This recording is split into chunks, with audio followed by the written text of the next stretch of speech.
أهلا وسهلا بك الشاعر محمد قالي داحة مدير المسرح بوزارة الثقافة الصحراوية. نبقوكم عندي في الراوي ما هي زور ولا هي بهتان، وأنا ما نعرف صحراوي ما يعرف عزة موريتان.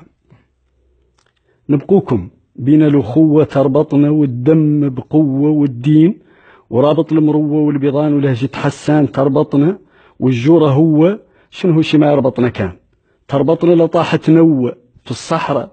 والله موريتان ما فينا واحد يتنوى من الآخر، واخوت وجيران رحمة واخلاق وفتوة بيضان وفينا تي والتاني المصاهرة شنو هو شي ما يربطنا الفطان. نبقوكم عندي في الراوي ما هي زور ولا هي بهتان، وانا ما نعرف صحراوي ما يعرف عزة موريتان. نبقوكم معناها ثقيل في الشرح يعود طويل، واللفظ مولي مستحيل يعود لعزتكم عنوان موريتان. من الراس قبيل أعطاها الإله المنان عزة، وأعطاها شان حليل حد جبر عزة.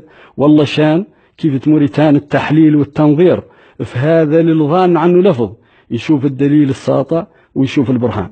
يجبر صحراوي ذاك الجيل والله ذا ما عنده مكان هون في موريتان، وقليل موريتاني في الصحراء كان ما هو شيخ وعالم جليل، اللي طارح في الحسبان عنه بين أخوته وطويل، والقال إنه غريب وطان يسميه الصلع درجيل مجاكم في أحبال الكتان. نبقوكم عندي في الراوي ما هي زور ولا هي بهتان، وأنا ما نعرف صحراوي ما يعرف عزة موريتان.